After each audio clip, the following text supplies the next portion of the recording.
From Wood TV, this is 24-Hour News 8, Decision 2016.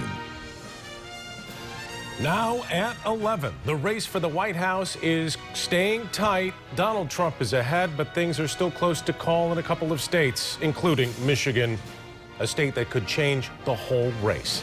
Now, the polls closed here at 8 o'clock, but believe it or not, some voters in Allendale just got done filling out their ballots within the last hour or so. I'll tell you what the problem there was. Good evening, everyone. I'm Marley Ginter. And I'm Brian Sterling. We do have team coverage for you tonight, covering all of the major races for you. Plus, we've got a team tracking some issues happening at polling places.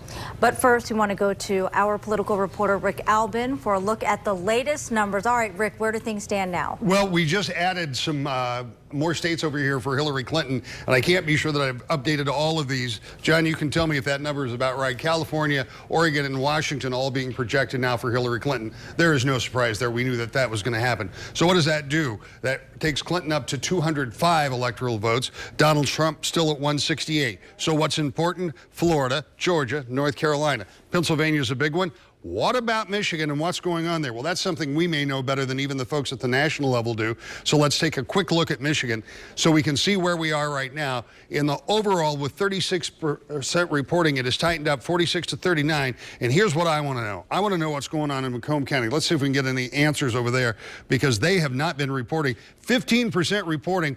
A double-digit lead, 16 percentage points for Donald Trump. That is not unexpected, but that's how he has to win in Macomb County if he wants to win this state and close the deal. You can see Oakland County is trending for Hillary Clinton, and that has remained about the same 8-point difference there. Let's go over to Kent County, see if we've got any more numbers there. Up to 26 points, 26%, I should say, and look at the point spread there, 65 to 28%.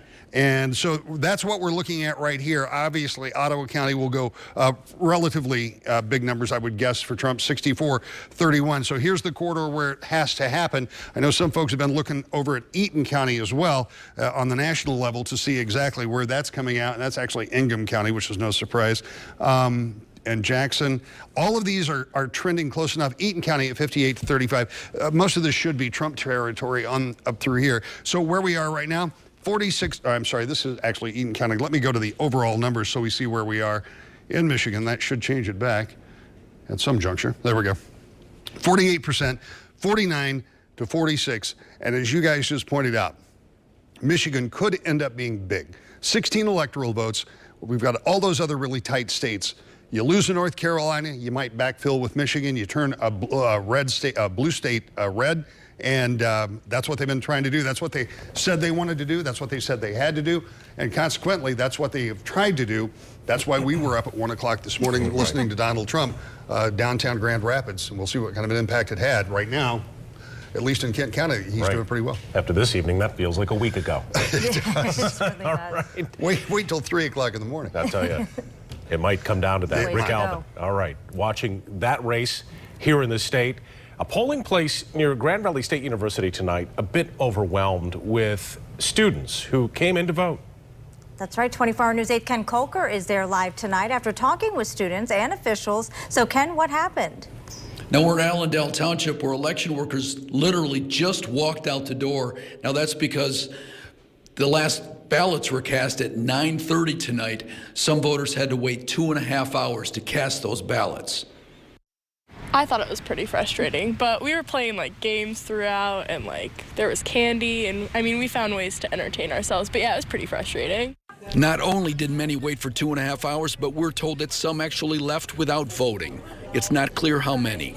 The county clerk says workers here were overwhelmed by an onslaught of Grand Valley State University students, many of them first-time voters. Thanks for hanging in there. Appreciate it. You guys were awesome. The clerk says third parties, including the Democrat and Republican parties and the League of Women Voters, made a push to register students and succeeded. 1,400 students registered in the last month. Then the university started busing them here today. We expect a large showing from Grand Valley every time there's a presidential election. We expect that. This overwhelmed us. It just came in so fast. We tried to prepare for it as best we could. Extra workers and voting equipment were brought in to help move them through.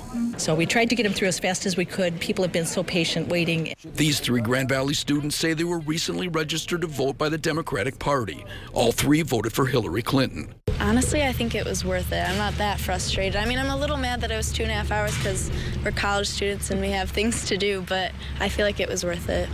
I really expected it to be more convenient, but I don't know, it wasn't too bad. I was hyped up on my democracy high, so. Yeah. Now, the good news is that the workers here stayed the extra hours to make sure that every vote was cast. Live in Allendale Township, Ken Kolker, 24-hour News 8. All right, Ken Kolker reporting live. Now let's go to Detroit, where Leon Hendricks is standing by with the state Democrats. He's joined by Senator Gary Peters tonight. Leon? Marley, good evening. If I had to summarize the mood, the feeling here in 2 words, it would be pins and needles. That is certainly the feeling here. I want to show you, the room is quite packed, but this group here in the front here has been intently sitting, watching the network as the announcements are made as to where the votes stand. And occasionally you hear a roar, a cheer every time a state is called for Hillary Clinton. And then you hear kind of this boo, a lull, when a state is called not in her favor. But every time Michigan comes up, everyone is wondering exactly what they're going to see. And there's been a lot of talk here from the podium, the people addressing the crowd, that Michigan may end up being what decides this election, something that the candidates seem to pick up on in the past week or so, and something that seems to be bearing out as the numbers come in tonight. We're watching them from here in Detroit at the MGM Grand Hotel. Leon Hendricks, 24-hour News 8. All right, Leon, thank you. Our team coverage continuing now in Waterford, where 24-hour News 8's Evan Dean is with the Michigan GOP tonight, talking live with the party's chair. Evan? And then I'll mention if you want. Yeah, Brian, good evening to you. This is a small restaurant we're in, but it is loud and it is excited. There is a buzz here. I'm joined by the GOP chair, Ronna Romney McDaniel. There were really an eruption of cheers when news came down that Trump won Ohio and will win Florida. Big picture, how are you feeling right now? I think the momentum's on Donald Trump's side. We're seeing that the swing voters are going his way. He also won North Carolina. States like Michigan, they haven't called yet. If we can win Michigan, I think we win the White House. That's been the big question. That's what we're hearing on NBC News. That's what we're hearing all over the U.S., that it could come down to Michigan. How confident are you that Michigan can turn red for the first time in a long time? It's a tight race. I feel like Donald Trump's going to win, but it's going to be neck and neck. It's going to depend on turnout all across the state. We're going to have to see what Wayne County does, and we're going to see what Macomb does, and that's going to be the difference maker, those 2 counties. And we've been talking about it. You're expecting a long night ahead, aren't you? I think it's going to be a long night, but we've had some great victories at the state level. We won our Supreme Court. We're going to return our 9 congressional seats to Congress, and we're going to keep our majority in the state house. So it's a big win for Republicans tonight in Michigan. Yeah, definitely a big win for the Republicans on the state level. We appreciate the time. Thanks for joining us. Guys, we're going to be here throughout the night. I don't expect the crowd to turn in anytime soon, but for now, we'll send it back to you. All right, thank you. Evan Dean reporting live. Now to Kent County, where voters decided between 3 big ballot issues. Let's get you caught up on that museum zoo millage, which would help fund the John Ball Zoo and the Grand Rapids Public Museum. This is, we're calling this race as the measure has passed. With 62% of the precincts in, we've got it at 63 yes, 37% for no. And Kent County residents were also asked to approve an addition to the 911 surcharge, and we're calling this one as well. 74% voting yes to the 26% voting no. 24-hour News 8's Joe LaFurci is in Grand Rapids tonight following these ballot issues. Joe? Yeah, Marley, what turned out to be a victory party for the zoo museum millage. Slow numbers coming in, but once some of the out-county numbers started looking good, the momentum picked up, and of course, in the city of Grand Rapids came in. They knew they had this thing won. Joining me right now, County Commissioner Harold Voorhees, who chaired the committee that got this on the ballot and pushed this measure. Harold, thanks for joining us. What won it for you? What did it for you? Oh, it was the positive campaign, yes. People want to say yes, and usually in these types of things, they're looking for a reason to say no, but there was none.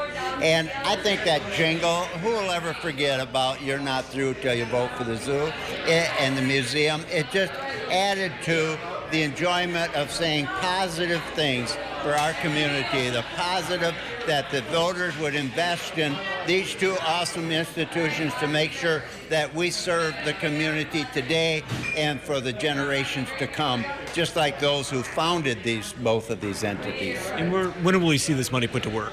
Oh, I think of course, we don't start collecting until mid next year, but we're going to see the improvements and the opportunities to really take this forward to get more philanthropic involvement in our community on this. We got the boards are set up with great accountability, and so it's a positive step for our community. And I want to it was just a joy to be a part of it. In my 30 years, this has really been the most fun. All right, thanks, Harold. Thanks for joining us. You got it right from the source here. Some very happy people here in downtown Grand Rapids tonight. We'll throw it back to you. All right, thanks, Joe. And let's get back to the numbers in the race to the White House. Yeah, political reporter Rick Albin tells us now who's winning in each state. North Carolina has been called for Donald Trump. That's big because that state had been hotly contested. This is where Bill Clinton, Hillary Clinton, a number of people had visited. President Obama had gone down there. And this is not only a win for Hillary Clinton, but this is also a win for a senatorial candidate there who was in tight race. Just real quickly, if you look here, two states with 45 electoral votes left down here, two up here with 36. It's starting to get down to the point where we're looking for a pathway for either one of these candidates. And I got to tell you, the pathway has gotten more narrow for Hillary Clinton. Donald Trump still has a pretty narrow pathway, too. We'll be watching this throughout the night, guys. Coverage spreads now to Grand Rapids with results from a couple of big House races. That's right. Let's check out incumbent Republican Bill Huizenga is up against Democrat Dennis Murphy. You can see 69% with Bill Huizenga right now to Murphy's 26%. In the 3rd district, incumbent Justin Amash is up against Democrat Douglas Smith. You're looking at the numbers here, 65 to 33%. 24-Hour News 8's Heather Walker is live in Grand Rapids with reaction to these results. Heather? Well, actually, Justin Amash just tweeted a few minutes ago, "Thank you. I am humbled and honored to continue representing you in Congress." So Justin Amash calling it a win for himself. He is not at this party. He was expected to be here. If he comes by, we'll grab an interview and reaction from him. But right now, I'm joined by Representative Bill Huizenga. Thank you so much for coming here. We know your results coming in. You're being favored right now. Of course, all of the results not in yet, and you are not calling it.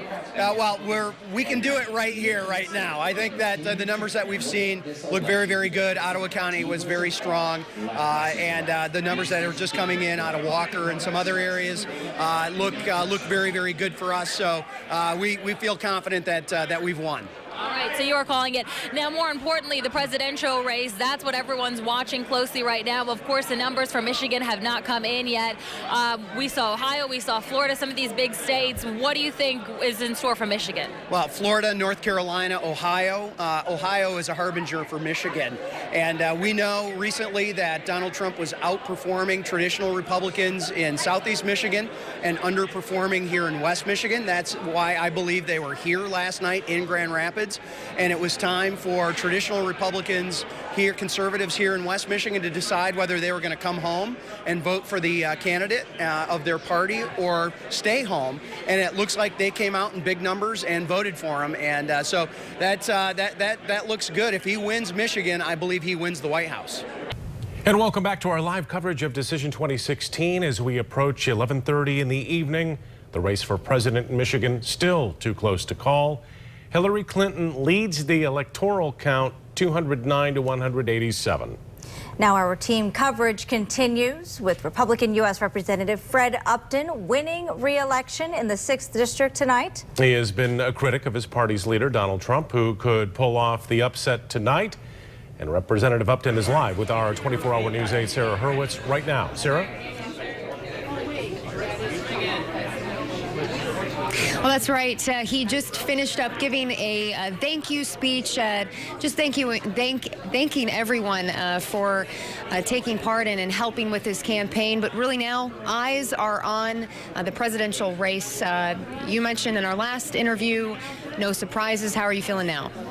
Well, for us, we always felt good, and thank goodness the polls finally closed. I mean, everyone was ready for the campaign to end, and of course we stayed positive, but now all eyes are on the other races. 434 of my colleagues were up for re-election, a third of the Senate. I'm anxious to see what those results are, and of course it looks like, at least at this point, the presidential race is up for grabs, right? So who knows how these last states finish up. North Carolina was a big one for Trump to win, along with, I guess, Florida and Ohio. So Michigan is still out, at least from what I hear. And you look at some of these other states, the race to 270, we'll all be up watching. You guys, Channel 8. And, the video that came out on Access Hollywood when Trump had some of those remarks, you said specifically that Trump should step down. Now, how are you feeling? Well, I said when those came that he ought to consider stepping off the ticket. Carefully consider, actually. As you look back, and, we don't know whether he's going to win or lose. If he had taken an approach from when he got the nomination, and he won the nomination fair and square, but if he had taken the approach of adding votes instead of subtracting votes, the outcome would have been done a long time ago. He would have been maybe a landslide winner. But that's not what he chose to do, and we are where we are. That's, the nature of the beast, I guess you could say. And, we said from the beginning we're going to stay in our own lane, and we're going to concentrate on our race, helping other of my colleagues in the House, helping our district folks, and I think we did pretty well on that. But we're going to stay in our own lane. As he looked back, win or lose, there's a lot of things that maybe he could have done that, and if he does lose, that he could have done that would have won. So, that's being a Monday morning quarterback. But a lot of us were from the governor on down, a lot of other colleagues, wishes that he had taken maybe a little different tack from when he won things fair and square last May, and he wouldn't put the outcome in doubt tonight. He would have won, I think, handily. Well, we'll keep our eyes on that. Thank you so much, Representative. And we will continue to bring you the latest on the race. We'll send it back to you now.